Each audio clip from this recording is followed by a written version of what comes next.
Progress over perfection, or keep it simple. Yeah, discipline and sacrifices that is necessary. I don't think people realize that, and then they just blame it on steroids. No. So I find a lot of people just need a system to follow and wanted to get lean. And I tried everything. I would get lean at times, but then I would break my diet. Yeah, no, most bodybuilders, they're going to eat like 6 meals a day, but that's also because they have to consume a lot of food. Work on yourself first. Yeah. Become your best possible version of yourself. They don't need to eat 6 meals a day. They could easily get away with like 4 meals a day, right?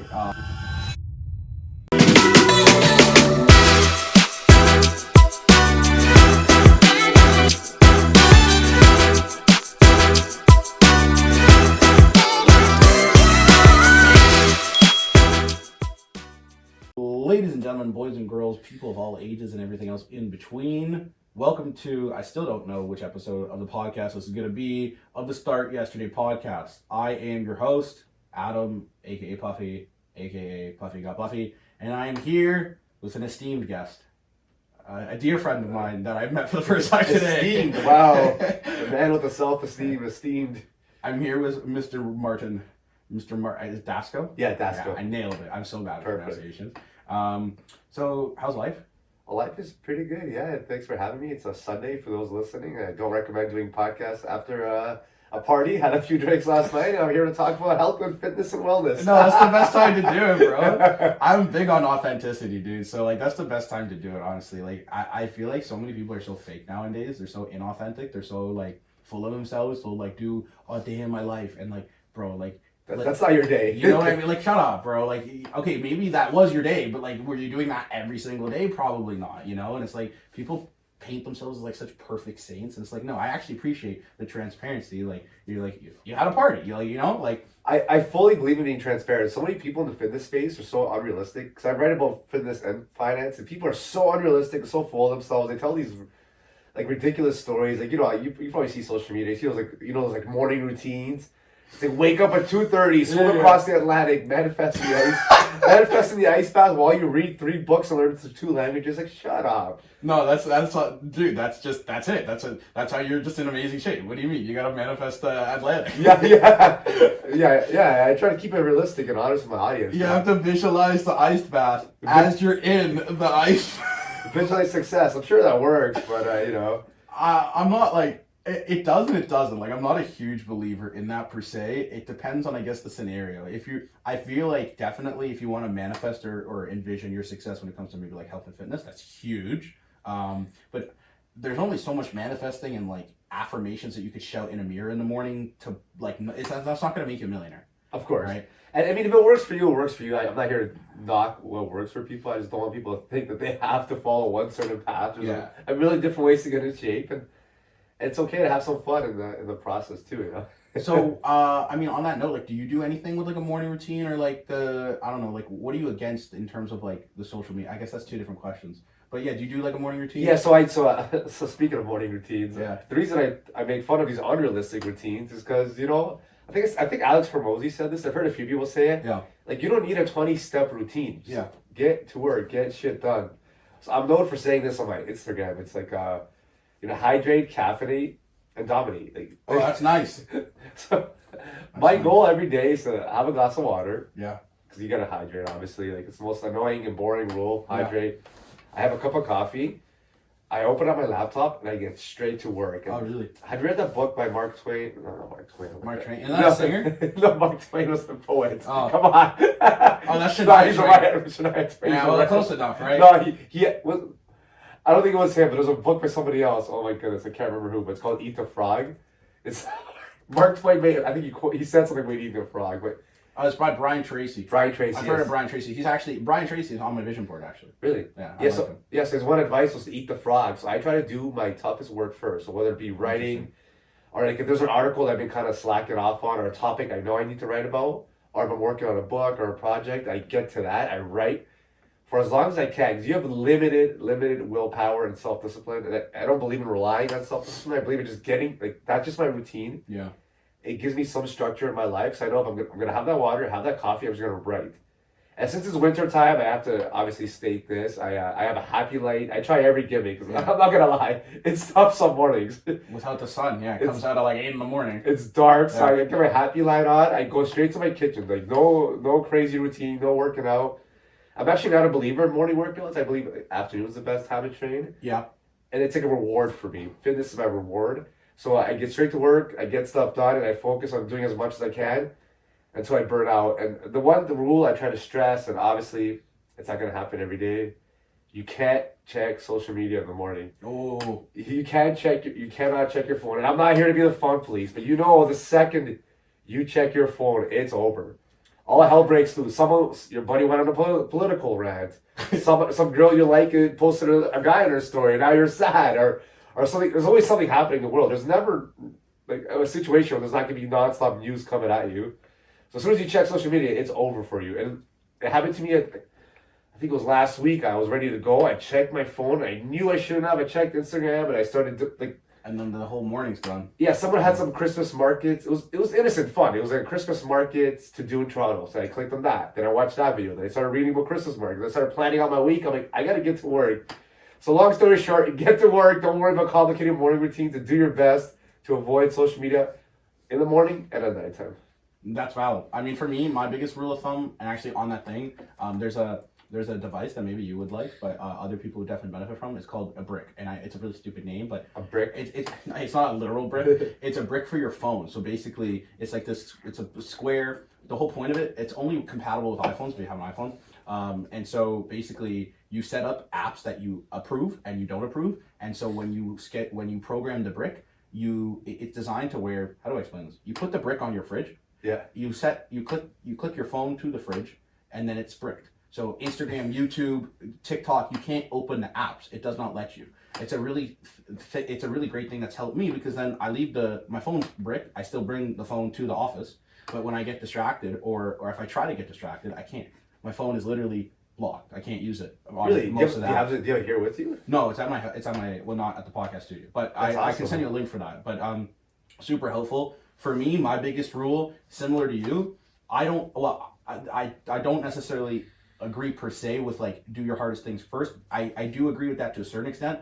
The correlation that I would say for most people is just like when your alarm goes off, first of all, biggest recommendation I could make is like put your phone outside of like your bed, because when your alarm goes off, it's literally gonna force you to get out of bed. And then the second part of that is like don't touch your phone for the next hour. Like, and that's almost impossible, but at least like the next half hour. Do your morning like makeup or skincare or brush your teeth, take a shower, whatever, and then it depends what time you're waking up, but you go try to get like vitamin D, go try to get a walk, and then do your caffeine. Because there was the Andrew Huberman protocol. I don't really do it. It's a pretty... Yeah, I heard this. It's nauseating to a certain extent, but the takeaways from it, wait at least like an hour before waking up before you do caffeine. Get 10 minutes of sunshine and vitamin D, and then that's a really good way to start the day. And then that's it, dude. Like, I agree. Like, for most people that would benefit from there, go do the hardest thing first. For me, I like doing my workouts first. Nice. Because I just prefer to train fasted. Then it makes it a lot easier in terms of like nutritional for me for the rest of the day. But otherwise, if I could change things around where I didn't have a lot of clients in like the afternoon, definitely I would train like 11, 12, 1. That's definitely the most optimal time, but yeah, for sure. And with all this being said, I always tell everybody, you have to find a plan that fits your situation. I should mention, I don't have kids, like people, like if someone has a toddler listening out there, like, props to you. I have friends with little kids and toddlers and infants, and that's a different world. Like, they have to be up when the kids up. Like, they don't get to make a morning routine, So I believe you should find what works for you and try to stick with that. And for me, it would just works better if I just get straight to work. And yeah, I really like the idea of morning sunshine. Unfortunately, we don't always get morning sunshine in Canada, in Toronto. But I do, like, after I do get my work done, that's when I do, that's one thing I swear I like from the Huberman protocol, was getting that sun. So after I get some work done, I go sit in the sun, have a coffee, maybe read a little bit, and it helps energize me. Yeah, no, that's typically my my go-to for the most part for the last, I don't know, 2 years. It's just basically wake up, do my absolute best not even open my phone, but like just like not look at notifications, because it's just like it's an endless doom scroll, right? Like, there's people that I work with that are like overseas, they want business shit, right? And like I typically wake up at like 6:30, so it could wait. Like, it doesn't have to be 9 to 5. I run my own business, but I try to wait at least till like 8 a.m. post workout, or when I'm doing cardio, to start answering emails and texts, because that's why the brick thing that I've gotten has actually really helped me, because even during my workouts, I'll get so distracted, I'll start reading everything, it makes my workout like shit. Totally. So I brick my phone to where the only app that I can really open is like Spotify for music, because I'm not working it without music. And like, you know, like the notepad, because that's where I track my workouts.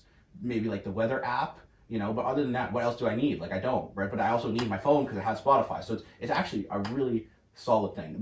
I'm sure there's companies similar that like are compatible with Android for whatever reason, not compatible with Android, but sucks. Like join the Apple gang. I don't know. But and speaking of Instagram, the one thing I tell everyone is too is you it's like an empty vessel. You control what you can consume. Mm-hmm. So I mute religiously. I mute everybody. Really? As soon as people start sharing nonsense, I try to mute them. Oh, okay. And I only follow like you have to train your algorithms, because I have friends, they'll share like these crazy conspiracy theories or things they're upset about, which is fine, but the more you share something, the more of it you're going to get. It's the way algorithms work. So if you're mad about a certain issue and you keep on talking about it, the algorithm is just going to show you that issue over and over again, right?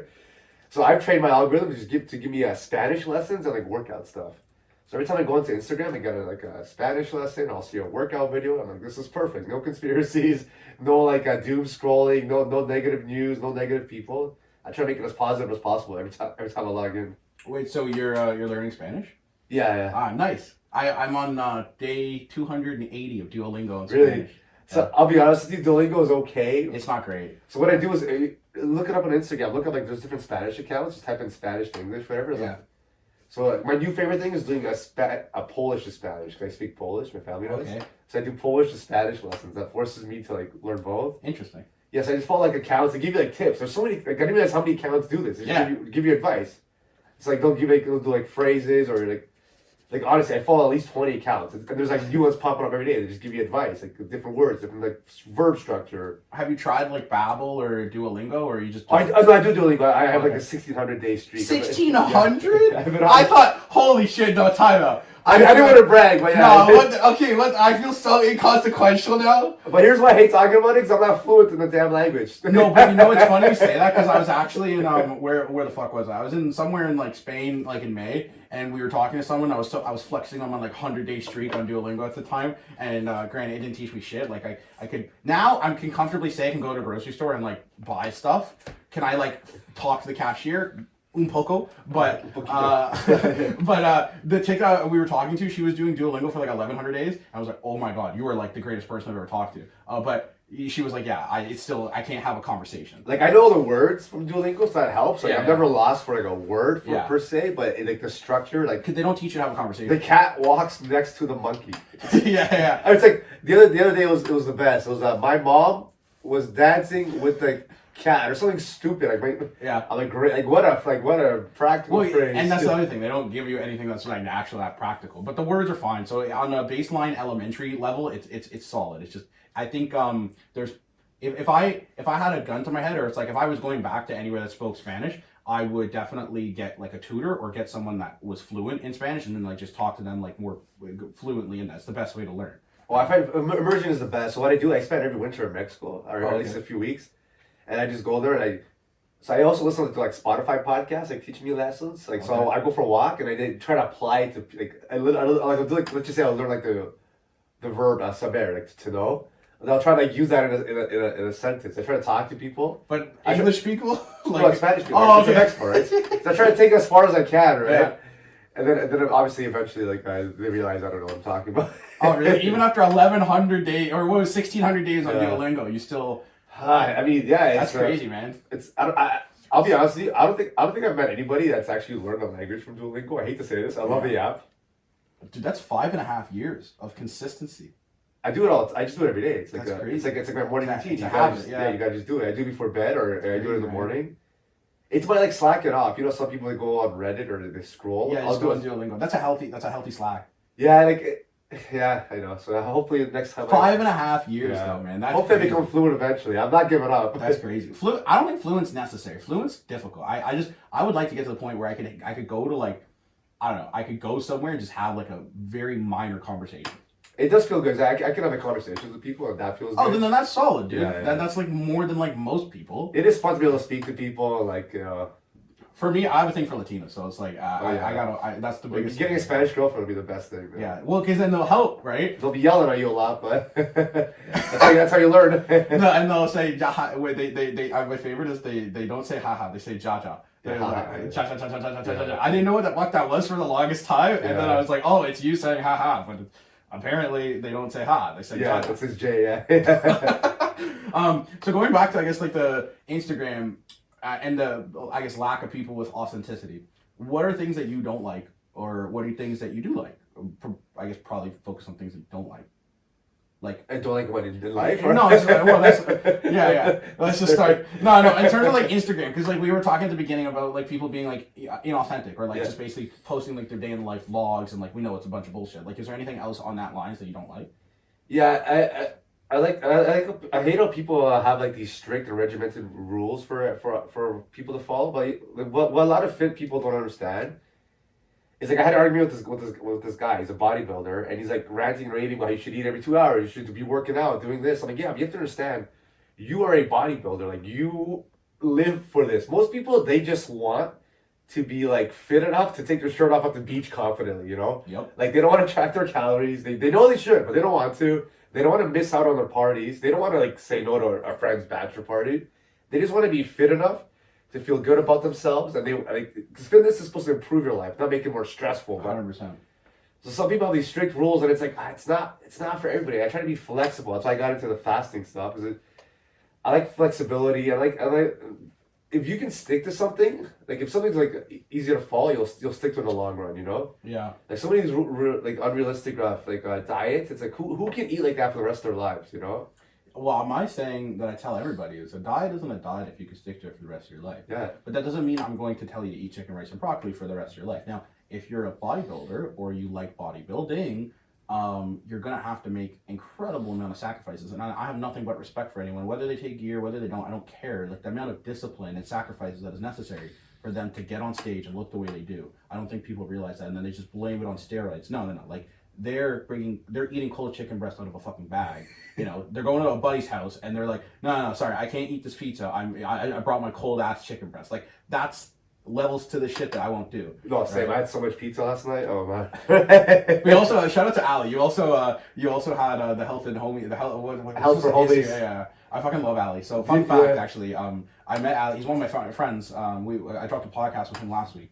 I met him. I had a meal prep company actually, like 2-3 years ago. I'm surprised I didn't know of you, because if I knew of your account like back then, I probably would have asked for us to like do a collab. But he was actually my sous chef for my meal prep company. Was he really? And that's how we met, because at the time I was expanding, and it was originally called Puffy's Protein because I just wanted to do protein desserts. Now, not to brag, but I think my protein desserts are better than his. Wow. But, no. But to be fair, it's also because I don't care about gluten-free and sometimes, like, he does everything, like, dairy-free, gluten-free. Like, his shit is more sophisticated because it's, like, more complex. I give credit where credit's due. Mine wasn't gluten-free, so I had the nuances. I used flour, whatever. I think he would say mine were better just because of that. I didn't have many gluten-free recipes. But point is, at the time, it was Puffy's Protein, and I just wanted to sell protein desserts, like protein muffins, and then I expanded into like breakfast, like pancakes, waffles, etc. And then when I reached out for help, he reached out to me. He was like, wow, someone's doing something similar that I want to do. Then I expanded doing like, well, most people, honestly, I just wanted to sell desserts. Nobody wanted to buy the fucking desserts. So I had to get people to buy the regular stuff in order to get the desserts, and then they were hooked on the desserts. I went to culinary school. I went to George Brown. So right. Yeah, I think we talked about that. You went to culinary school, right? No, I took business. Oh, you went to business? You went to George Brown. I make the same salmon meal all the time. You know what's funny? Sorry, but back to Ali quickly before I forget. Yeah, last night I get to the party. We have pizza there. Yeah. My buddy Omar's birthday. We have pizza, and then we have Ali's protein snacks. It was like four containers. And it's actually funny because it's so weird that I play soccer, right? So I was looking for sponsors for like an event to just have someone like offer something just for the team to do something, like a team bonding activity. Yeah. So Ali came to sponsor our final match. Nice. And it was stressful because it was a championship match. I'm like, man, if we lose, it's pretty shitty to sponsor a losing team, right? So thank God we won, and he sponsored, like he brought like snacks for all of us. Awesome. And then So a bunch of people from the team, they're like, oh man, I like this guy. So they all order his stuff now. It's such a small world. I fucking love Ali. So now when I go to a teammate's place, there's a chance that you have some of his snacks there. So like, oh, that's awesome. That's what happened last night. It pays to, I guess, sponsor my team. No, honestly, I love Ali. So then when the meal prep thing shut down, he continued doing what he was doing, and then the what's it called, the cooking app, I think like they reached out to him, and they're doing. I think it's pretty cool what they're doing actually. Like, yeah, I like that. Yeah. There was a lot of other ones during COVID that reached out to me because originally I was doing it at my house, but they never panned out because they didn't have enough, I guess, capital. They didn't have enough investments, and thankfully, like that one didn't fall through. And what we talked about on our pod, like that dropped a couple weeks ago, was they actually vet people. Like they go to the places, like the people's house to like see if like it's up to code, like. To a certain extent, like there's only so much you could do, but like I don't think they wanted people on their platform that like have dogs or like have kids or like their kitchen's a mess, right? Because then it's like that's a good point. And so, but I know Ali's stuff is like he actually cleans, and well, that was the one thing that he sucks at, which was cleaning. But he's got to be much better at it. It's just normally not like when he was doing when he would do the like meal prep for me or like help. His designation was just desserts. I would do all the other stuff, and he would take like all of our bowls. He would take like 20 bowls and just like, bro, he would use all of it. And then I'd look, I needed to put something. I'm like, where the fuck are these bowls? And then they're all dirty. I'm like, bro, come on, man. But that's his only Achilles heel. He's one of the nicest humans I've ever met. Well, it's awesome because like the protein snacks, it helps because people they'll stick to it. I hate the word diet, like a way of eating if they actually enjoy the meals. Yeah, that's why fasting works for me because everything is I can have anything I want, but you just can't have everything you want. Well, it allows you to kind of live life without too much restrictions, right? But I feel like the only thing with fasting that I get a lot, especially from like overweight people, is like. I'm intermittent fasting. Like, sorry, I can't. I'm fasting. Like, bro, you're skipping fucking breakfast. Yeah. Like, intermittent fasting, fundamentally, I did it unintentionally, and sometimes I still do it unintentionally just because it works within, like, my routine. I work out fasted. I have my first meal around 11. My last meal would be, like, 7. So that is literally intermittent fasting. Yeah, of course. Do I do it in the intention of doing it? No. But I just do it because I don't want to eat super late because then it fucks my sleep, and I'm not hungry in the morning, right? But a lot of people that are like overweight, they think they found like the fucking holy messiah when they're doing intermittent fasting. Like, bro, yes, it will help from the fucking fundamental standpoint that like you typically eat breakfast and it's gonna have 500, 800, 1,000 calories. So by you not eating breakfast, you are literally putting yourself in a caloric deficit, and now you have a smaller window so you can consume less food. But coming from someone who used to be really fat and someone who still has a big appetite, I could still eat 3,000, 4,000 calories, even in an 8 fucking hour window. It doesn't matter, right? Unless I have my intermittent fasting to like 2 hours, where then it's more OMAD. Yeah. I don't really agree with OMAD because you really can't. If anybody doesn't know OMAD, it's what is it? 1 meal a day. Yeah, 1 meal a day. You can't honestly fit that much macro nutrients. Like most people do not have an appetite to consume more than like 1,500 calories. Right, so I mean, if you want to lose weight fast, great way to do it. But like for most people, it's not sustainable. But yeah. But what I'll say this though is that most people need a system. Fitness and health isn't about just like knowing all the rules and regulations and knowing all like everyone knows what the McDonald's is bad for them. Everyone knows that smoking is bad for them, right? But people still do it. So I find a lot of people just need a system to follow because then it's easier to get into a routine. So some people they're all over the place. They try every diet.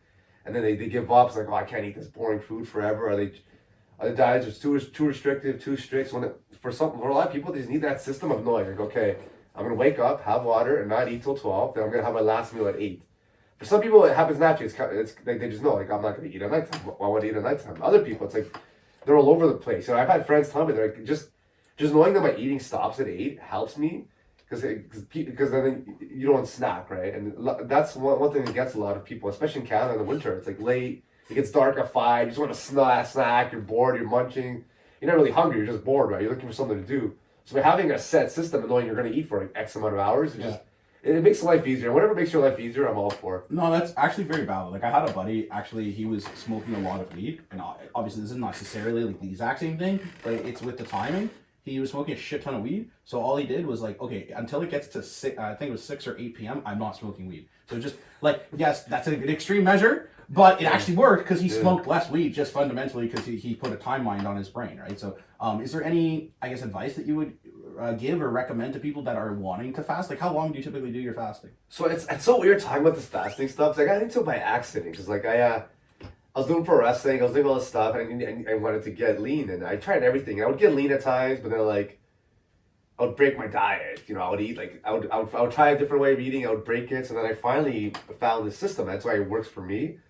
And so you said a tip to get started. Yeah.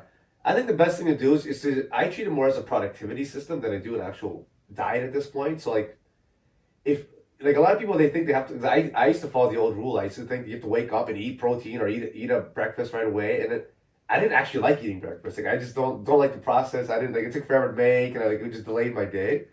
So I would treat it like a productivity system. So try to pretend that you now have this extra time.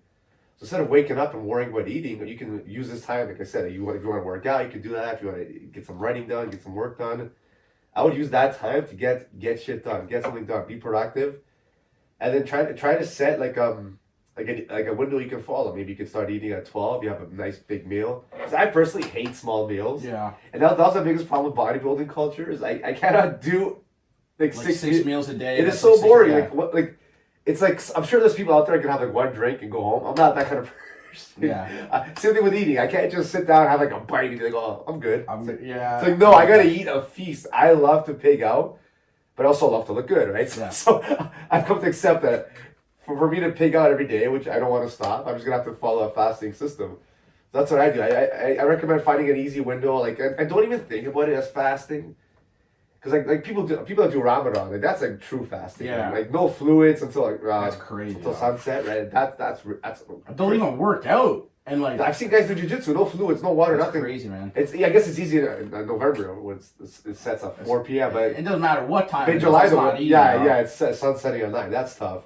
I wouldn't even look at it as fasting. I would just look at it as you're just delaying your first meal. So once I got into the habit of like, okay, I'm gonna wake up and work and then eat after, like it became so easy for me, you know.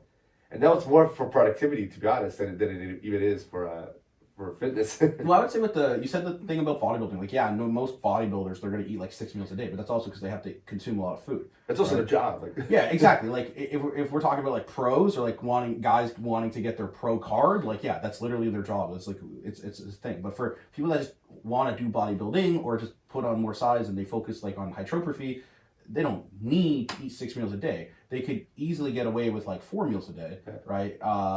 And it's just a matter of if someone has a big appetite or not. If they don't have a big appetite, yeah, you have no choice. But like most people, is going to be between 2,500 to 3,000 calories, especially if you're a dude. So I'm not the greatest with math, but if you have 5 meals, that's like 500 calories. 4 meals, that's like 800 calories. Like typically for me, I'm similar to you. I like eating a shit ton if I'm going to eat, right? Yeah. Because I want to be full. Like what's the point? In, like, I'm just gonna have a salad. Like, bro, no, I'd rather not fucking eat. Like, yeah, I hate eating it. I hate that feeling. That was my biggest struggle with finding a way of eating. Is I would eat and be like, oh my god, this sucks. I'm still hungry. But a great hack is just a shit ton of protein. So like, what I'll do is I'll typically have like 3. It depends if I'm working out or not. On the days that I don't work out, I don't eat like a lot of carbs just because I don't need it. But I'll typically do like about 800 calories, and then like I'll have like 12 ounces of chicken legs.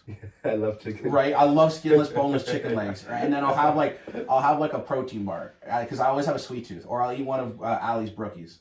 That's funny. I love that, bro. Because I don't know about you, but like when I have something like savory, I need something sweet right after.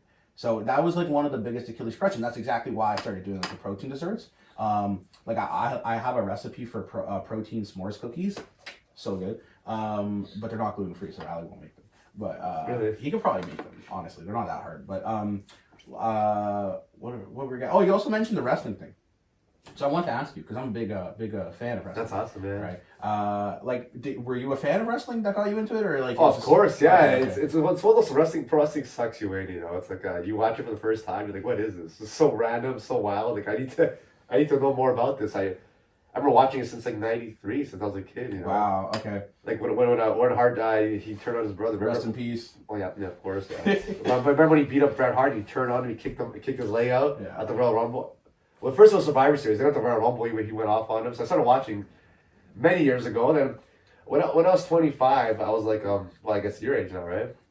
I remember I sold a condo that I had, and I made some money, and I was always into working out and fitness. And for some reason, like I said, I always watched wrestling, and I needed to try. I believe in like you got to try it. You got to try different things. You know, like as a content creator, as a writer, anyone trying to publish work, if if you don't stand up to live, you really shouldn't sit down to write. You know, like you should live life and try things. So I decided to try pro wrestling. I saw Santino Marella was opening up a school, and I'm like, I gotta try this. Like there's, like I know it's unrealistic. Like pro wrestling, it's so wild. Like I'm like I just gotta do it, just so I can tell like my future children, or just to tell myself that I did it. Well, obviously, of course, I was just worried about not being in good enough shape. So I'm like, oh my god, I gotta be like topless in front of like people. Like it's dude, that's scary. Yeah, public speaking topless in your underwear. It's like, you know, public speaking scary enough. Being topless in front of people is scary enough. To combine that, you know, and putting on a show. But yeah, I got into it, and it was a great decision. I'm glad I tried it. I did it for about like 10 years. I still do shows once in a while, but I'm almost 37 now. So I don't want to get hurt. No, bro, this is peak age now for nowadays for wrestlers. Let's like seriously, like the top guys, they're all like are like 35, 36, 37. I mean, it's a lot easier to do when you're making a lot of money. Yeah, when you're doing it on a local circuit, you don't want to get hurt. So I do more jiu-jitsu now. To be honest, it's a good workout. That's a great workout. I just started that as well. Did you really? Yeah, I started it 6 weeks ago. Congrats, my buddy Omar just started too, and I love to see people starting jiu-jitsu. That's a humbling sport, dude. Well, I wanted to give a shout out to Alessio because he's one of my best friends, and I this is a whole other story. But you have to in your social circle, you need to have people that push you to be better and just want you to be a better version of yourself and like force you to do shit. And if it wasn't for him, I wouldn't have done it. Really? I'm not good at like new experiences per se unless like I'm forced to do it. And then also like I wanted to leave after the first 30 minutes because like it was like they were speaking fucking Chinese. Like I went to the first class, I was like, dude, I don't understand anything they're saying. And thankfully, because like I think he's a blue, he's like he did 7 years of judo, like super good with that. And I think he's a blue belt now in jiu-jitsu. Like he knows his shit. So he walked me through it. And like if it wasn't for him, and I was just like, if I was partnered up with some random dude, I would have left, like genuinely. And then once we went through that and we started rolling, I realized I'm not awful at it because I'm strong, right? He was actually impressed with my grip strength, and then I got like bodybuilding is the best base for jiu-jitsu. I would say calisthenics. I would say calisthenics because the issue with the bodybuilding is you're never training at that high of an intensity. Yeah, but it's good to just be able to bench people off. That's true. That's true. Like I feel like you probably have much more, experience than me, so you could probably submit me pretty easily. But just from the fundamental standpoint that I'm just bigger than you and somewhat stronger, like it would be a competitive role. But just to warn you, it's a very humbling sport. Yes. You're a bigger guy because I was like 180 at the time. I was not big, but I was facing guys that are 120 my first few classes. Yeah, and they're just arm barring me. But they're super quick though. That's the thing, right? So for me, the thing that it's really taught me is that I need to train at a higher like interval. Like when you're rolling, it's like full body, like exhausting. Like my heart rate is like 190. Oh, right? For those that haven't tried jiu-jitsu, I highly recommend it for the mental and the physical benefits. Like like it is tough to put yourself in that situation. You're going up against a black belt or someone who's bigger than you, stronger than you, younger, better, and you have to humble yourself to put yourself in that situation. You're challenging yourself. It's a human chess, and then you're working your body like. And while you're working, you're trying to push somebody off. You're trying to be strategic too, so you don't get huge chess game, bro. So you're working your mind and your body, and you do like 4 or 5 rounds at a class. You're exhausted at the end. Yeah. And it is one of the best workouts. I think it's wild and baffling to me when I found out that people don't train any MMA, like no kickboxing, no jiu-jitsu, like nothing. Like you're just not going to defend yourself in life. Like you're not going to learn any self-defense. To play devil's advocate though, like I would say to some people take it with a pinch of salt. Like if you're very out of shape, like I personally would not recommend them to sign up to jiu-jitsu. Like I know this saying like jiu-jitsu's for everyone, but if I went to the class out of shape, like dude, sometimes I go to the comprehensive class because it's just like there's like obviously the foundation, beginners, or just foundations, and there's comprehensive. Sometimes it's the only class I can get to in the week. Just the warm up itself, like even for me, like I'm in good shape. It's fucking tiring. You gotta like you do running for like 5 minutes straight, and then I don't know what it's called. Like you go on your shoulders and do like the back swimmers, and then you do like the hip whatever shit, and then most people can't get through that. Right, so I would say, like, if you're wanting to start MMA or especially jiu-jitsu, I think jiu-jitsu is the best base out of any mixed martial arts because it's pretty easy to learn how to punch or kick someone. It's not easy to learn how to defend yourself and submit people. I think it's the best base because you can also go over wrestling and some clinch work as well. I mean, to argue that, I mean, at some point, you got to do something against you. No, you're not wrong. But I would say go for a walk, lose 50 pounds first. then, bro, just imagine you were like 280 or 250 walking in. You're fucked. Like, you're dipping, right? Because it's also like there's different levels to it. But like, yeah, if you're very out of shape or like you've not worked out at all, you don't have any muscle, your cardiovascular shit. First work on that, then maybe do jiu-jitsu. Well, to be fair, though, jiu-jitsu is it's a very kind. Yeah, it's a very helpful community in the sense that you can choose your own adventure. I told my buddy Omar this. Like, if you go to a class, you don't have to roll with people. You don't have to do everything. Really? I don't know. Maybe our classes are different. No, but you don't like. They can't force you if you're unable to do it. No, but if there's even if there's 20 people in the class and you're like, you kind of have to, quote unquote, have to roll, or you have to at least train or spar with someone, because otherwise that other person's not going to be able to do it. I know, but I mean, if you're that out of shape, like, I'm sure you could just sit it out. People are going to understand, sure, but then that's what I'm saying. You might as well just like go for a walk and like get a treadmill first before doing jiu-jitsu. That's my only thing with anybody wanting to start it. It's so amazing, like in terms of mental discipline, in terms of humbling yourself, leave the ego at the door. There's no, honestly, the only negatives is like there's a slight chance of injury, but like your only chance of getting injured, honestly, with jiu-jitsu is if you're facing off or rolling with inexperienced people. So like if you're facing off against another white belt, white belts don't necessarily know what the fuck they're doing, so they might unintentionally hurt you. Right, but if you're rolling with literally anybody other than a white belt, like I've rolled with a guy with a black belt, like, and I'm like, obviously I got my shit like destroyed, but like I wasn't in pain. They just submitted me 90 times in a round. Yeah. And I remember audibly being like, yo, this is so cool what you're doing. And he was laughing because he's submitting me. And I'm like, dude, that was so cool. That was some ninja shit. The better somebody is, the more like, I don't know, you're like poetic, or the more graceful the submissions are. 100%. You're like, wow, that was so, like, how'd you even do that? Like, damn. The one thing I know my arm could go that way. No, but the one thing that is irking me, dude, like, I don't know what it's called, but do you do gi and no gi? I've never worn a gi. Oh man, okay, so like I love no gi, I don't like gi, and half the classes are gi, half the classes are no gi. I understand the benefits of both. It's more practical. It's more applicable for no gi as it is, but there's some studios that do both, right? Yeah. But I hate wearing the gi for one reason only. When you're on mount or when you're on side control or really anything, the guy on the bottom could literally just turtle you or like use your gi against you and fucking choke you. So like when I was rolling on, I think Thursday, like my buddy, or not even him, there was other people that did it as well. They like I call it turtle me. Like one guy threw my gi over myself. I couldn't see shit. My buddy took my collar and like basically choked me with my own gi. I was like, that's bullshit. I was like, no more of that. All right, but that's crazy. Like, cause I mean, like in a real fight, like if someone's wearing a hoodie, you can't like choke them with their own hoodie. You can only really do that as a gi. But yeah, whatever. No, but it's funny. You've never done gi? No, not even once. Wow, that's crazy. I mean, it's funny hearing you talk, because I wrote this down earlier. Another, like, we're talking about like fitness stuff. Like another fitness thing that irks me, or I really hate, like, because I can tell how excited you are. Is the whole idea of like cardio being torture. I see people on Instagram promoting these silly workouts. I'm sure it works, like bear crawls or throwing a ball against the wall. What does it work? What does it work? I'm sure.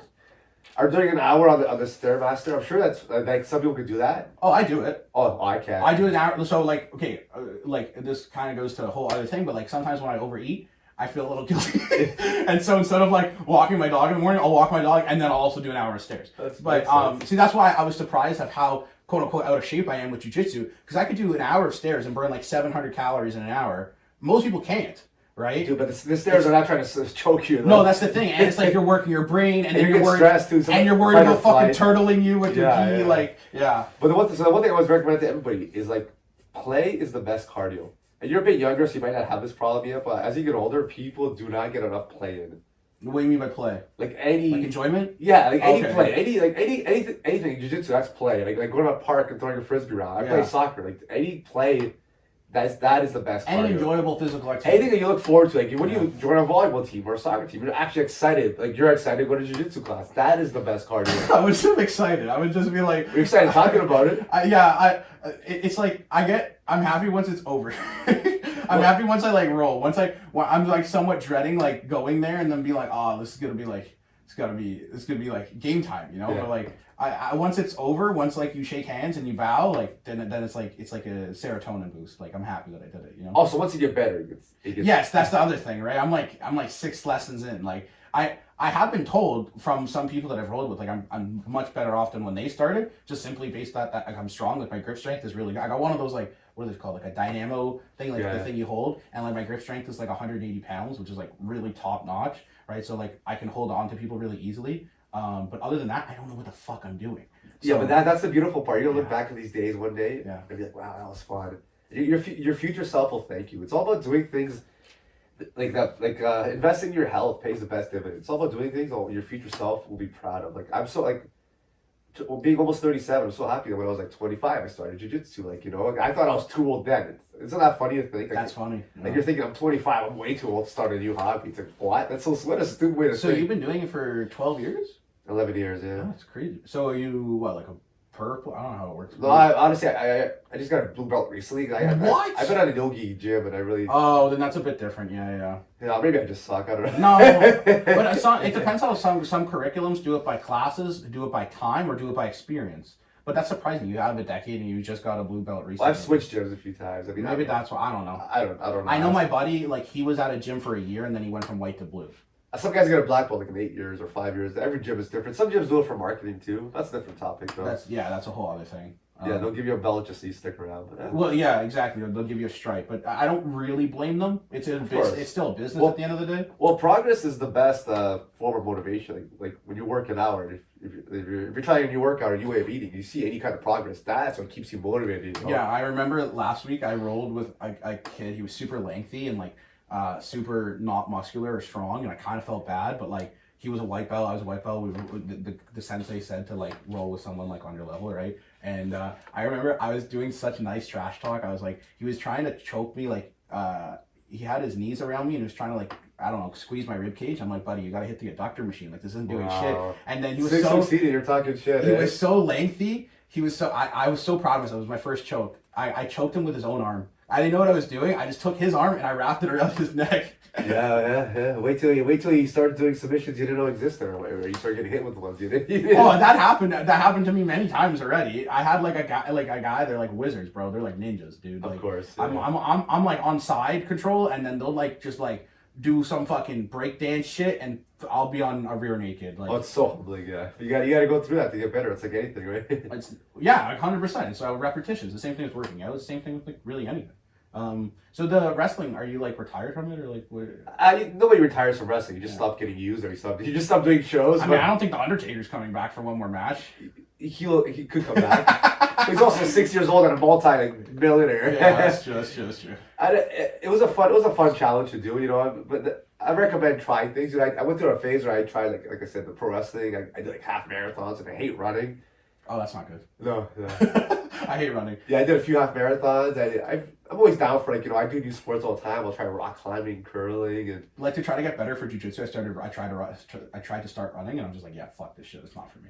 You know, it's weird. It doesn't help. 'Cause I do a lot of jiu-jitsu now, and I don't play soccer, and it's such different cardio. Yeah, that's true, right? It's so annoying. It's so annoying. So you're saying there's like no correlation? I mean, it never hurts to be in shape. Yeah. But like you're saying, no, like the cardio level of doing soccer, like it has to still be really high. But you're saying it's still harder and like another intensity for jiu-jitsu. There's always mountains behind mountains, you know. You think you gotta get good cardio on one thing, and then you try a new sport. Like, just say you went into swimming, you'd probably be like, wow, I suck at this. Like, what the hell? Yeah, it's like full body. Right? Yeah. Yeah, that's crazy. So who are like, what was like some of your inspirations for the wrestling, or is just like you want to do it like yourself?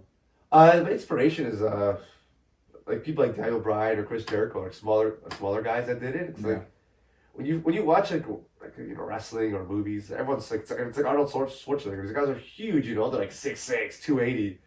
So you always saw these big jacked up guys. So seeing regular sized guys, I'm like, wow, I could. What about Rey Mysterio? I love that guy. Oh yeah, he's unreal. Yeah. It's like one of a generation. Like the way he can move and fly. Even still, he's like fucking 50 now. Bro. Yeah, he's still going hard. Yeah. But I was always inspired by the smaller guys. I was inspired by the entertainment, and that's like the one thing I got out of wrestling was like it's such a creative outlet. That's why I'm doing this podcast. I love to talk, or I love to entertain. You know, that's why I love creating content. It's like you have to Some people have that in them, and for me, I have that. I need to entertain. I love the idea of like putting on a show, or even if I want to, like I did a wedding MC gig this summer. Oh, so that's funny. That's cool. Yeah. So sometimes you're just a natural entertainer, and that's what leads to like content creation and stuff. You know, I like to have fun. So did you ever cut a promo? Like I'm sure you've cut a promo before, right? Of course. That's good. Yeah, I love talking. I was a villain, so. You were a villain? Oh my god, yeah. Really? Who's gonna like me? I don't know. Maybe like I don't know. You just talked about how shitty like Toronto is, or like what? No, it just depends on the people. You make fun of them, you know.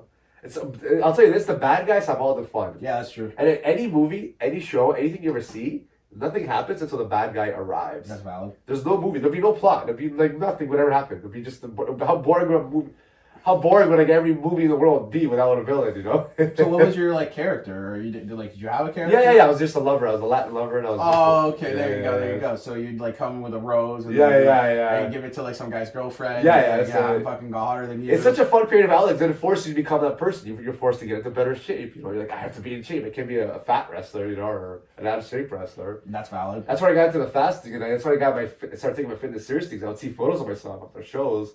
And I would like untag myself. And I'm sure everyone's done this before. You get tagged in a photo, you're like, oh shit, that's a bad angle. You untag yourself. So like it's humbling the first few times you see a photo and you're like, wow, is that what I look like? I thought I was in better shape. That's crazy, man. Nah, I don't know if I've ever done that, to be honest. Never? Untag myself from a photo? Not really. Yeah, but you're younger. Back in the day, like 10 years ago, people would like Facebook tag you in a photo and it would pop up on your profile, so everyone's gonna see it. Yeah. It's a bit different. Your guts like hanging. You're like, oh no. That's valid. It's valid. It's one thing if you're wearing a shirt you don't like. When your stomach's hanging, you're like, oh. Oh yeah, that's understandable. You know, that's why my one before photo is I'm walking out to the ring and like that's hanging. You're like, man, because that's something about bodybuilding. If you do it wrong, it's very easy to get fat. That is very true, dude. Holy crap. I used to always try to get big, right? So when I started wrestling, it's like for some reason I had in my head I gotta be 200 pounds. So the problem. How tall are you? I say 6 feet. I guess I think I'm 5'10", 5'11". Always round up, gentlemen. Always, unless you're 5'2", fellas. Unless you're 5 round down, that gets the sympathy points. Yes. I used to always follow these arbitrary rules where it's like you gotta be 200 pounds to be considered fit and muscular. It's fucking heavy though. Of course. So the one thing I learned the hard way is when your gut hangs, you just don't look fit. You look fat. So getting lean, that's why I'm using the fasting or the high protein or whatever interval training, whatever you do. Getting leaner, you actually look bigger and better. So like now, I don't know what I weigh. I don't believe in scales. I know it sounds weird to say as a fitness person. I'm against scales. Because you can go to a scale, it can say 180. I'd be like, shit, I look fat. Or I feel fat, but you look great. Right? Like, once I weighed myself, I was like 169. I'm like, wow, I feel so tiny, but like I look my best. Cause like, your muscles are fuller, you know? I'm a big proponent or believer in like, I don't really like the scale either. I had a client who I helped lose like 120 pounds. She lived like local to me, and every morning, and I was guilty of this myself. Like I would wake up every morning, check the scale, and then depending on what the number said, I would either be happy, sad, and then sometimes hurt myself. It's terrible. Yeah. So she would get in the same habit, and then eventually, to make a long story short, I went to her house and I broke her scale. I'm like, not fucking. You didn't break over her head, did you? Not over her head. No, I took it. No, I mean like, yeah. You just throw it out the window. Trainer of the year. No, I basically just like threw it on the ground. It wasn't. Thank God, it wasn't glass. It was like one of those like I don't know. It wasn't glass. I don't know what thing it was, but like if it was glass, I wouldn't have thrown it on the ground. I would have just taken it with me. But yeah, then we just reverted to photos and measurements because what's more important than anything else is photos, because then you can visually see difference, because sometimes the weight might not change. The weight might change, but who gives a fuck if you can literally see difference either week by week or bi-weekly, especially. You can see huge changes after a 2-week like mini cut even. And then if you're trying to lose fat, if your waist went down, then you lost fat. If you're trying to like body comp or body recomposition, if your waist stayed the same, but you built more muscle, if your weight is up, then you didn't gain any fat, right? A lot of females I feel like are like super proponents of like the scale, and they need to focus just like in my opinion on like measuring their waist or their glutes or just photos, right? And then it's not gonna be so detrimental to like their mental health. I find that the camera is the best fitness app on your phone. Yeah, yeah. The camera doesn't lie, you know. I have a buddy. He showed me it's kind of not a nice story, but he's showing me his fitness tracker one time. He was looking at the stats. It says I'm doing well, blah blah blah. I mean, yeah, but you're not looking better. Like you have to. we get so caught up in living in these apps that you forget of a real. Yeah, that's why I wear a real watch. I don't wear like an Apple Watch. You can become OCD, like obsessed, but then you're not getting any results. So nothing beats the camera. Take a picture, or even how your clothes feel. That's like you said, the measurements. I find that's the best. Like 100%. sign of progress. Like as a guy, if you're trying to put on some size, when a shirt feels better, like wow, like no better feeling. Yeah, you put on an extra. Or measure your arms, bro. Yeah. Like literally, like measure your arms. Like if they're increasing, great. If they're decreasing, then your nutrition is shit and your exercise probably went to shit. If they're staying the same, and it depends on your goal. That's why it's obviously like super specific, and everybody should or would benefit from like a personalized plan because it depends on their goal. But yeah, fundamentally, measurements and the pictures are more important than the scale. The scale is only a decent metric if like if you want to lose, let's say, above 40 pounds, then yeah, like sure, do measurements. Awesome. You could measure your waist, or you could probably just see like you're an extra large shirt right now.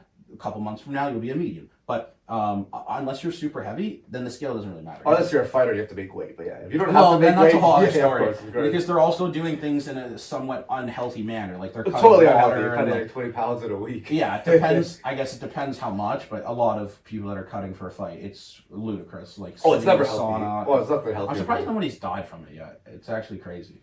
Yeah, people like they've gotten fucked up. They look like they're coming close. Some of these videos, I remember, I think it's a Cyborg video. Like Chris Cyborg, yeah, but she had no business being in that weight class, dude. That video was awful. She looks like no business being in that weight class. Her soul left her body. Like I like it's one fighting in Japan, or they force the fighters to weigh in hydrated, not dehydrated.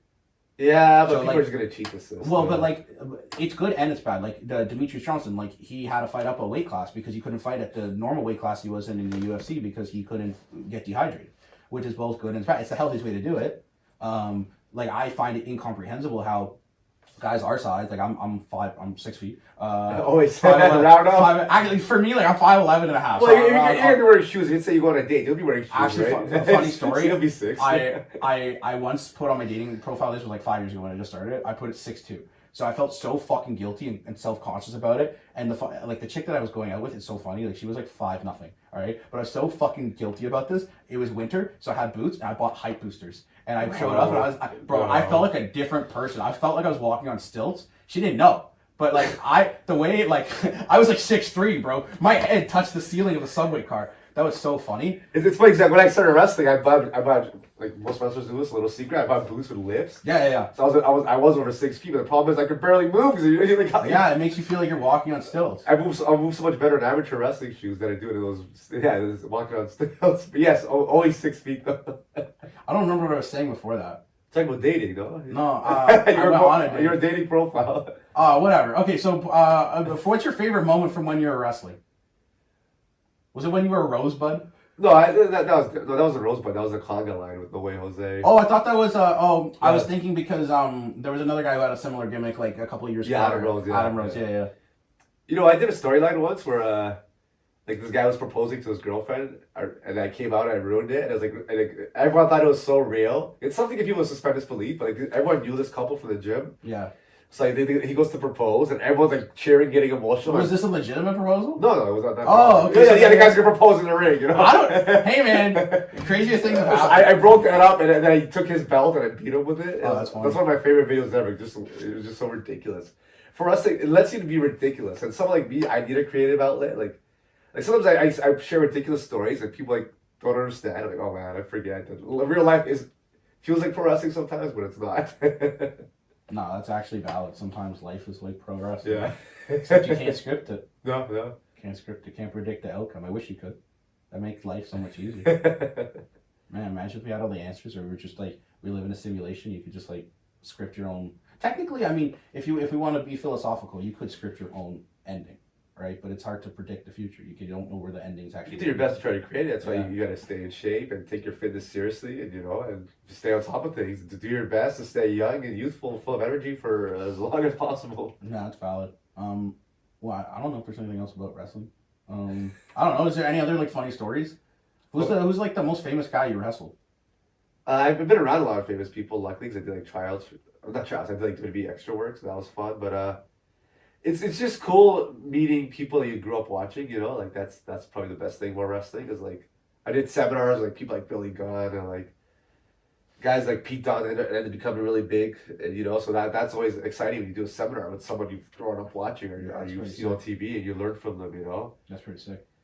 It's one of those things you gotta put yourself in uncomfortable situations. Like when you're trying a new hobby or a new thing, sometimes you gotta spend the money, attend seminars, try new gyms, try different gyms, and just put yourself out there. That's funny. Or no, that's true. Like that'd be really cool. I'm just trying to think. Like for me, if I were to like, not even with wrestling, just in general, like who would I idolize and be like, oh shit, that's really cool. Like I met this guy. I don't really know many people. Probably The Rock, though. I'd give him a fist bump, but like I respected him more like about 10 years ago. Now he's just like a brand.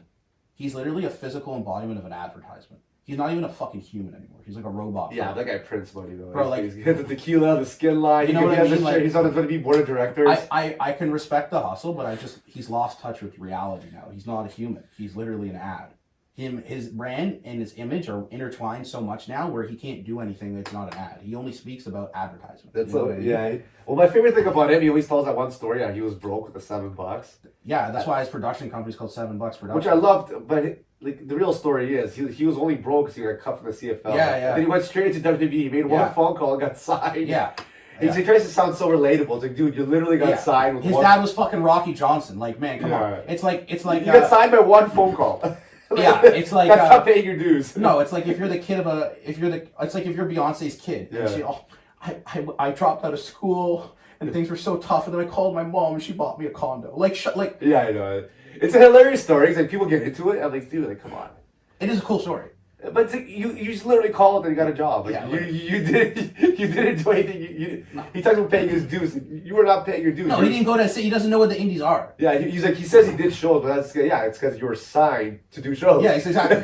Imagine being paid to like work out or something, you know. No, I think the only person that like, if you were to give me the opportunity to like have dinner with, that like I would like really want to have dinner with, would probably be like Alex Ramosi, because I like to pick that guy's brain for an hour. That's like so invaluable. Like would you rather have $500,000 or a dinner with Jay-Z? I don't give a fuck. Jay-Z's not gonna help me at all in my life. There's a lot of shady shit that he's done. He could teach me how to run the Illuminati, but I don't really want to join that. Right? I'm not touching that. You know what I mean? But with Hormozy, like, bro, that guy's a G. Like, what he would be able to like teach me in an hour, like, would be like set me up for life. You know what I mean? I agree. Well, the one thing I got out of wrestling too was not to idolize people, like not to be too big of a fanboy for people. So I know it's a bit weird. No, but they're probably not who you thought they were gonna be, right? It lets you down. Yeah, I've also learned you got to focus on your own goals. You can't get too, like, some people's entire personality is that they love a politician, or they love like a musician or an athlete. Yeah, one of my social media rules is I don't follow any athletes or celebrities. Interesting. Yeah, I don't like the idea of idolizing people. I just like to focus on my own life, my own goals, and what I want to do instead of thinking about what somebody else is doing. So, what are you doing right now with like dating? You have a girlfriend? Yeah. That's good. You said you wanted to talk about dating, right? Well, I don't know. Like, I don't know how in depth we want to get, but like, I feel like some people, especially like, you know, there are a few entrepreneurs that are around the same age as me that like struggle with similar issues that I probably struggle with, or that they struggle with, or even if they're not entrepreneurs, like there's a lot of guys, and that I'm sure they get annoyed with kind of the, what's it called, like what's happening in the society, or not even like, basically like the options are limited to a certain extent, or like they're kind of like not knowing what to do or where to go. I'll say this. So I've heard this complaint from a lot of guys. My number one tip: work on yourself first. Yeah. Become your best possible version of yourself before you complain about your dating options. No, that's valid. But what happens if someone's done that? So like for me, or actually I'll tell you, I have to pee. I'll be right back. Okay. I have to pee so bad because this shit makes me like my bladder explode. All right, and we're back from the commercial break, sponsored by hydration. To my water. So no, too much caffeine, bro. Like caffeine, I don't know. It makes me really have to pee. Oh yeah, no, I'm always drinking water and I'm always peeing. It's so annoying. Every time I go somewhere, I gotta plot out like if there's gonna be a water. Bro, my friends give me shit about my bladder. It's not my bladder. I stay hydrated. They don't. I drink so much water, it's bad. I remember not bad. Like there's certain instances where I've almost pissed myself like many times. Like, really, it gets bad. Like, it was the worst during COVID. Like everything was closed and I had to like pee. Like all the washrooms were closed. Like you go for a walk, I'm like, boy, this is gonna be rough. I'm gonna pee somewhere. I mean, on the bright side, we're men, so like it's just easier. It's just. Oh my god, the amount of times I have to pee behind a building or something. I'm like, man, if I get caught, like how do I explain this? You know? I mean, honestly, I hope you would just find like a endearing, understanding cop and be like, look, bro, migo, like. I had to pee, you know, if you were in the same position, you had to pee, and like there weren't places open, or what happens if you go to places that are like customer only washroom, right? Yeah, of course. That's the worst. Or when the washroom's closed, like, why is your washroom closed? I gotta pee. You're serving coffee. Open your damn washroom. I mean, some people do it because of homeless, right? But oh yeah. anyway, so back to dating. All right, here we go. So there was a video that I watched, or there's a book. It's called The 3% Man by Brian Tracy, or I think it's Brian Tracy. Or no, it's not Brian Tracy. The 3% Man. It's a good book. So I wanna make sure people have a 3% Man book. Corey Wayne. There we go. Have you heard of it? It's a good book. I may have heard of it. I don't know much. Okay, it's a good book. But basically, moral of the story is there's a bunch of stuff in there. Okay, but like there's a exercise that he told everybody to do, which is on your same point. So it was write down. You want to write down everything you're looking for in someone or your ideal partner, whether that's attributes, looks, whatever, everything, literally everything under the sun. You write down, and then you circle like the top 10 most important qualities, and then you do the same thing for like what that person would want in someone else. So then, first of all, like you said, if you think your ideal partner wants a high emotional intelligence, if you want them to be financially secure, good looking, or in shape, or all this shit, you fucking work on yourself first. And then you have now your top 10 qualities of what you're looking for someone as well. So then it helps you, like, in a way, basically niche down and filter out all the bullshit. So I've done that. My frustration is I know what I want and what I'm looking for, and not to sound like a super giant narcissist, but I'm pretty much doing everything in my control or ability to work on myself regarding like there's genuinely nothing that I could do differently in terms of like working on myself for the most part, right? Like I'm not perfect, but those things that are not perfect, like I'm literally actively working on improving it, right? Yeah. So that's my. So what's your struggle? Are you in dating apps? Or are you just my struggle is dates or? So yeah, honestly my biggest so I think business and dating is a lot of similarities, right? Of course. So like you can sell yourself, right? Well, but then, like, product. You can niche down, and niching down is good. There's nothing bad about that. It creates less bullshit. Because one of the biggest frustrations that I had was like too much noise, too much notifications, too much everything, right? The biggest problem with dating apps, though, there's just a plethora of options, and everyone's got so many options these days. Yeah. It is just a mess out there. You're talking to 4 or 5 people, they're talking to 4 or 5 talking people. to 40. What do you mean? Like, yeah, I've seen a girl's social dating apps. Like, they get options way more than us. I was on my friend's Bumble account, and it was funny because she was like, "Oh, I don't have anyone to date." I was like, "Yo, shut the fuck up." I went on her Bumble, like literally, bro, like. I swiped on like she didn't have the premium. She doesn't need it, right? I swiped on like you got the premium, eh? Obviously, business right off. Some marketing expense. Networking. Hey, it is what it is. Shout out to CRA. But the first like out of the first 50 people I swiped on, like 40 of them were matches. So I was like, you don't have issues. Your issues are like you don't know how to talk to guys and narrow down what you're looking for. She would go on all these fucking dates just for almost like free dinners or for something to do. And I'm like, what do you want? Do you want to just like date, or do you want to like actually settle down? And then she basically filtered, right? I actually like I know, so yeah, I basically filtered down. I know what I'm looking for, I know what I want. I've had enough experiences to where I've learned what's good, what's bad. But then when it comes to like the dating apps, my biggest issue is like I feel like they don't work because they have so many options. So it's like I'll be talking, they lose interest, or I get their number and then the date falls through. Like even in the last 6 weeks, I've gotten like 5 chicks' numbers, no dates. So first of all, you gotta make your. What the fuck is that? Oh, I'm getting a call. That doesn't matter. So you have to make your profile stand out. As a guy, you gotta put something entertaining in your profile. I told a buddy one time it was a joke to put rated the first date in Toronto by blog.to.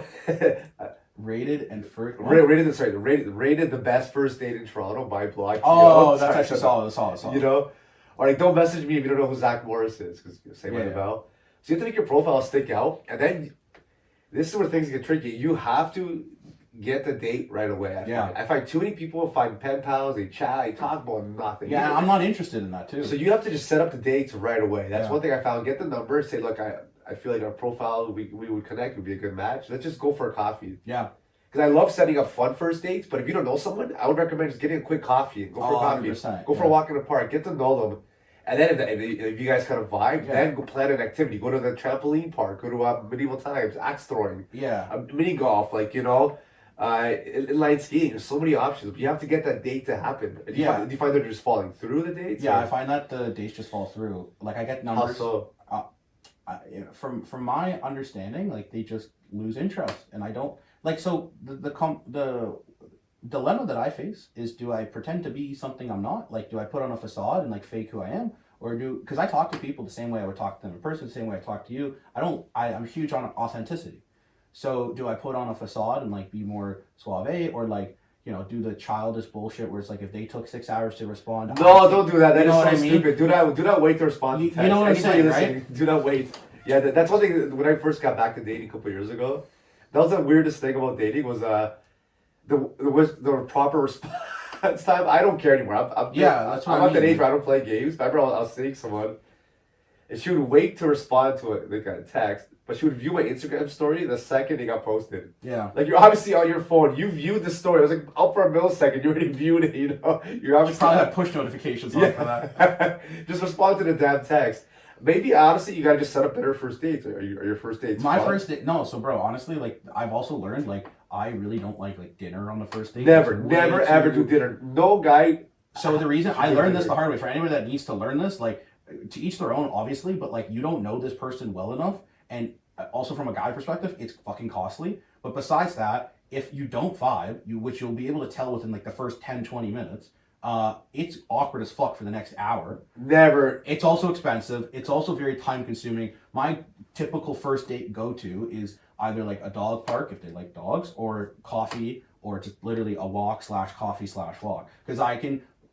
It's like the phone interview before the job interview. Yeah, the job interview, you show up with the suit, Yeah, so but like in recent times the issues is like it's falling through, but then in other times like I don't get a lot of second dates, but it's probably more mainly me versus them. Like, what's your follow up like? Well, I don't find a lot of them compatible. Honestly, really? like ambition's a big one for me, and like a lot of women that I were talking to, like, they lack and have none, so like that doesn't work, right? Fitness is somewhat important. Granted, like I'm not going out with people that are not like, overweight, but if they're not into fitness at all, that's kind of a turnoff. Like they don't need to fucking run a marathon, or they don't need to work out every day, but it's like that kind of takes up 90% of what I like. They don't have to do jiu-jitsu, but it's like if you're not going to work out with me, or like you want to, like, I don't know. So yeah, I don't know. Maybe switch it up. Dating apps can get tedious. It becomes. But then what's the alternative? It's not for dating apps. Like, go out in person, man. Take some risks. Join a co-ed sport. Join you know what I tell every guy to do? This is a hidden gem. Hopefully not too many guys do this now. Go to salsa dancing. Oh. Go to any kind of... I'm learning Spanish. There we go. You can learn it. They speak Spanish at salsa. So you can learn Spanish and dance. Like, try something different. You're going to meet interesting people. Go to yoga classes. Join a fitness studio with co-ed classes. Try... Whatever you're doing is clearly not working. No shit. Switch it up. Yeah, my buddy... And the beauty about dating is, though, it's like fitness. You get instant results. Like, you get results in the moment. Work on your texting. Maybe don't text so much. Maybe send voice notes. Maybe don't talk. I got guys, they'll talk themselves out of a situation. Like, they'll make a date, and they'll send all these messages, all these paragraphs. I'm like, relax. She doesn't know you. She doesn't owe you anything. Stop sending paragraphs. Maybe you got to get better at your first dates. It's all an experiment. It's valid. Like, there's nobody to blame but yourself, right? Like, so try to set up funner first dates, and don't go on a date if you don't feel like the person's gonna be a connection. I also find like it's timing's everything, right? So it's like if you don't set up a date like almost right away, like it never pans out. Ever. Like, it moves so quick. Even if you're dating someone and seeing them, you miss one weekend 'cause you're away. She's away next weekend. Third weekend, it's over. Yeah, basically. No, like I find like you try to, I guess, prolong it for like 2 weeks, and like if I got their number like a week and a half ago, and it never works out. Like literally, never. It's either within like a 5-day window, or it's never gonna work. It's a faster world. So it's all like speed dating now. And so you have to accept that. We can complain all we want, but it's just. Have you ever tried speed dating? Not an actual. Oh, I was thinking that, but it doesn't work with like my age group. If I'm still single when I'm like 30, I'll do it. Well, because they don't have anything for fucking 25-year-olds. They have fucking dating apps. Dude, I'm telling you, try a salsa class. Try something different. Do something totally out of your comfort zone. You said you want to learn Spanish? Do Spanish classes in person. Sign up for a language school. You're going to go there. You're going to meet females trying to learn Spanish. Like, don't try to hit on everybody, but you might find someone who's in the same boat as you. She's trying to learn Spanish. You're trying to learn Spanish. Yo, What better way to learn? Hola, amiga. Todo bien. ¿Quieres salir conmigo? Well, I think if you tried something different, you'll be pleasantly surprised. You know. I think that should be the challenge. Before the end of the year, you're gonna try maybe a salsa class. it's not a bad plan. My buddy told me to like go to places that like the like ideal like quality women basically hang out at. So I need to like go to a library or Oh, there you go. or Freshie. Or you know what? Like, do you like an author or something? Do you like, if there's like an author you like, go to book signings. Go to different events. I'm dyslexic. So like, Well, go to a podcasters convention. There's people out there, there's females out there in the same boat as you. They're tired of dating apps. Sure. They're fed up, and like, it's a lot of BS to go through to get to like the final happy ending. Yeah. You know what I mean? And then like everyone goes through this. You know, very few people go on a dating app and meet. Match the first person, go on a date and get married. My buddy did actually. The second person he ever matched with, like he moved in together like 2 weeks ago. Well, that's very, very rare. Rare. They should put him on the advertising. They should literally put him on the Hinge advertising. No, it was on Bumble. Even better. They should sponsor the wedding if they ever get married. No, you know who should get sponsored by Bumble? It should be the Hermoses. They met on Bumble and they talk about it all the time. Dating apps are just easier way. You can use Instagram too. Follow relevant people in the city and message. Like I've tried that, but slide to the DMs. Tried it, but it's like it's kind of hard to filter like their intentions, and then there's like a lot of What do you mean their intentions? Not intentions, like or qualities or like what are my intentions? Like, bro, it's like I date to marry kind of thing, Like I talk to. Well, don't say that on the first date. No, I'm not psychotic, bro. That's the thing. Like I'm not gonna marry them tomorrow, but it's like I if I'm dating you, it's with the intention of like long term things. It's not like I don't like just like a fling or like a hookup culture. I mean, to each their own. Like whatever you want to do that's fine. But it's like it's to me kind of nauseating or kind of repulsive. A lot of people do that where it's like if I met someone, even if I hit it off with them like 10 out of 10, I'm not hooking up with them on the first time. It's just not happening, right? Some people want to do that. That's fine, but it's just like it's not my thing. Well, don't give up. Keep on going on dates, man. Work on your profile. Switch it up. Try different apps. I actually think like I'm gonna some of your guy that you did the photo shoot with. I think that might help. Dude, most guys I feel bad saying this, but some guys will complain about their options they have. I'm like, let me see your profile. Their photos suck. I'll show you mine. I think they're actually solid. I've hired people to review my shit, and they're like, yeah, this is solid. So, really? Yeah, well, then just keep at it. Like it's a legit numbers game. Like you can meet someone and hit it off. Everything goes well, but they're just like they got a job in Calgary and they're leaving. It's a wild game. It's a different world than when I was your age. It's more complicated. Yeah, but it's just the times. We can complain or we gotta embrace it. But I guess it's all worth it at the end if it's all worth it if you get the pot at the end of the rainbow. Yeah. It's also another thing I also stress is like to have fun though. Like go on fun dates. Like if you wanna, you said you wanna try I suggested salsa. I like that. How about this? You find someone on Bumble and suggest doing a class together. Because now you go with her and you get to see what kind of person they are. You have fun. You dance. Go on Groupon. Find like a 2-for-1 coupon or talk about Groupon. What? I'll just buy the class. I'm just saying. I'm just saying. Find a deal. Find a local gym. It's got a Friday night social and go with it. Go with your date. Maybe it doesn't work out. Maybe you meet somebody else there. Interesting. And then since you're having fun, you're challenging yourself. You're not stressed about the dates. You're doing salsa. Like you're having a good time. You're growing. You're developing as a man. And let's just say you like salsa, and you end up getting really good at it. So now you got more options. Like now you're like the man in class, right? You start speaking Spanish. You go to Mexico. You meet somebody there. That's actually pretty well. Every investment you make in yourself now pays dividends in the future.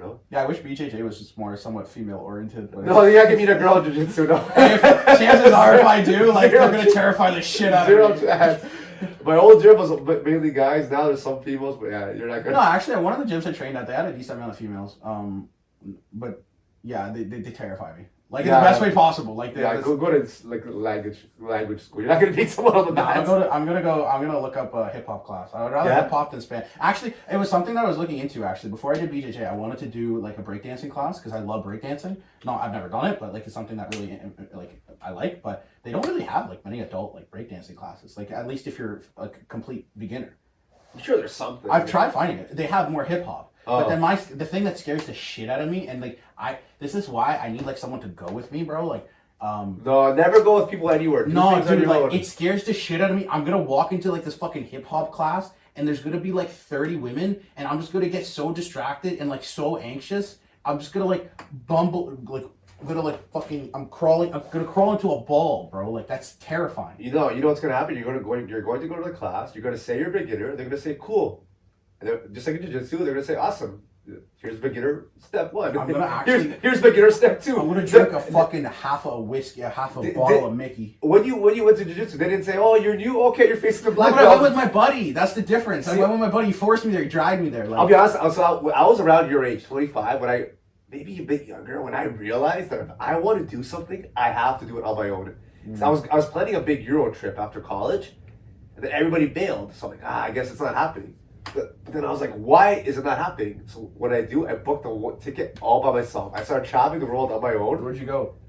Poland and Budapest and Nice. Then I've been everywhere: Argentina, Australia, Thailand. Have you been to Serbia?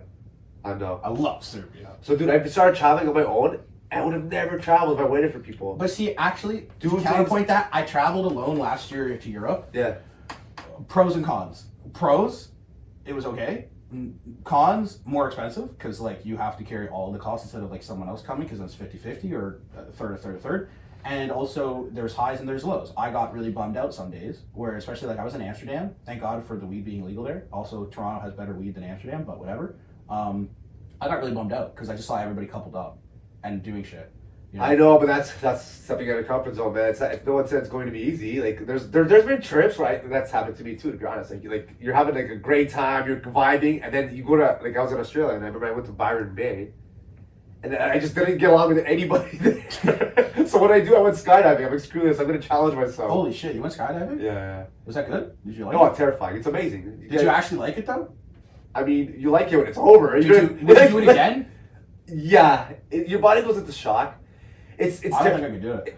Once again, you can. No, I actually. You have no choice. They attach you to a person. The guy No, jumps. but like, but I have a choice to get on the fucking plane or to sign up for Oh, it. it's like, terrifying. If I think for that, I'd have to be incentivized by money. Like minimum, you're gonna have to give me like 10 grand. Yeah, minimum would be like 10 grand. I know, but these things are all uncomfortable. Once you start, I might shit myself, bro. I don't want to shit myself midair. how no, you actually go into shock. Like I don't like roller coasters. I don't like heights and fast speeds. Those are I like. hate heights. I don't like to jump up stuff. You know, people they go. Do you to do roller coasters?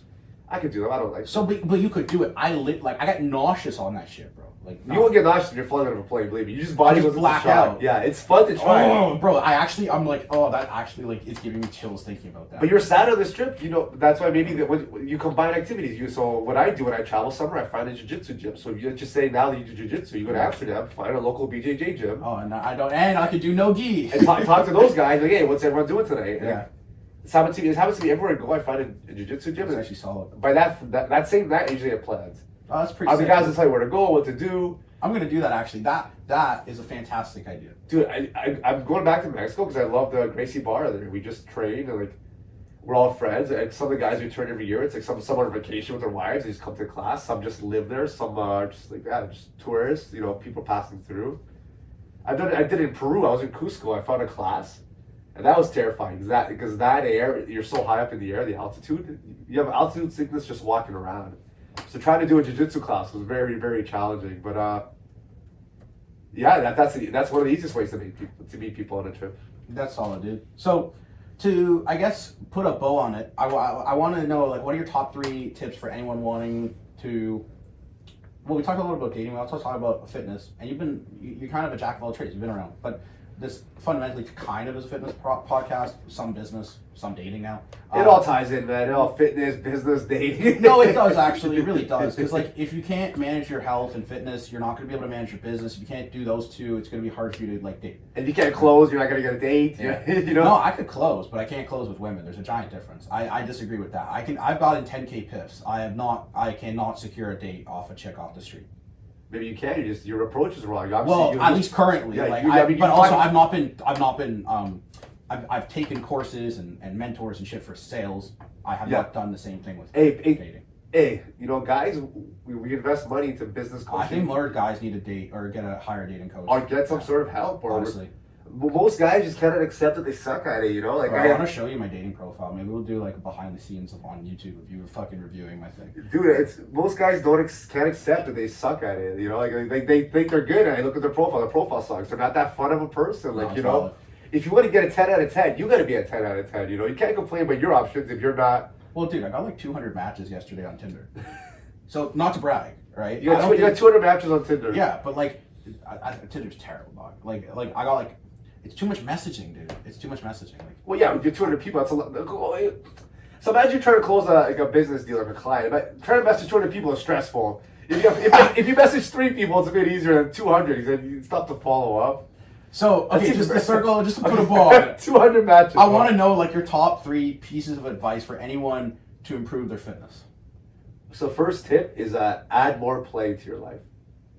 Join a team. Join a sports team. Join a jiu-jitsu gym. And the obvious pushback on this is people are going to say, oh, I'm not good at basketball. I'm not good at soccer. Everybody's got to start somewhere. Dude, if you, like, when you join a soccer team, no one's expecting Messi to show up. They're just happy. Are you sure? Yeah, come on. They're just happy that they have even numbers half the time. That's you know? true, that's true. There's like, oh, we need a 7th guy, literally a warm body, who's going to show up with a good attitude. That's valid. And there's a level for everybody. Just don't join the advanced league. There's like jam sport. Join the below rec. There's recreational. There's below. There's like casual. Find a sport. Find any kind of play. Get some play into your life. And that'll improve your social life. Because now I play soccer every Friday. I have something to look forward to. And like jiu-jitsu, like now you're making friends and you're gonna meet more friends. You know, so that play improves your fitness, improves your social life, just gives you something to get excited about. And we all need things to get excited about because life gets boring. Life gets boring. Life gets depressing. Especially in the winter. Life gets fucking depressing. Well, no, honestly, dude. Like, I mean, I'm not perfect. I'm okay to admit it. Like, I struggle with depression sometimes. Like, there's some days I'm not motivated to work out, and then it's just like like literally last week. It was Tuesday. Tuesdays I typically go to BJJ. I did literally nothing all day for almost half the day. I was so demotivated. But then, like, my buddy called me. He's like, "Are we still on for later tonight?" And I said, "Yeah." And then I turned a shitty day into like something positive. It still ended up doing something productive, right? You gotta stack those wins, right? If you get 1 win for the day, it's better than no wins. Yeah, I like the saying, consistency is better than failure, right? And just getting 1% better every day. Progress over perfection. So that's my 100%. second tip. Progress over perfection, or keep it simple. Yeah. We complicate fitness, you know. You try to look up different diets. You don't have to be keto Keith or vegan Vanessa, you know. you can just Keto. Yeah, you can just add more protein to your diet, and that'll be fine. All right, and if you're not sure if something is healthy, it's probably not. Yeah, no, honestly, bro, just to even simplify it even more, like if we're talking about keeping it simple, for anyone watching this, don't even do a diet. Here's the diet you should do. It's called the whole food diet, which isn't even a fucking diet. It's literally just eat, or if you want to even call it, it's like the Mediterranean diet. Just literally eat whole fucking foods, or single food ingredients. And what's a single food ingredient? An egg is a fucking egg. Yeah. A chicken breast is a fucking chicken breast. Eggs are not just for egg and houses, right? You know what I mean? Like, a steak is a fucking steak. Like, if you pick up something and it says more than like 2 things on the back of the ingredient list, or especially things that you don't know how to spell or pronounce, don't eat that shit. So I would say, to keep it simple on the nutritional side, if everybody adopted single food ingredients, like, still have carbs, like whatever, have pasta, just maybe make it yourself, whatever. Have fruit, have veggies, but all of those are literally single food ingredients. That's my favorite tip for anybody who's. If someone asks me like 1 tip for nutrition, that's it.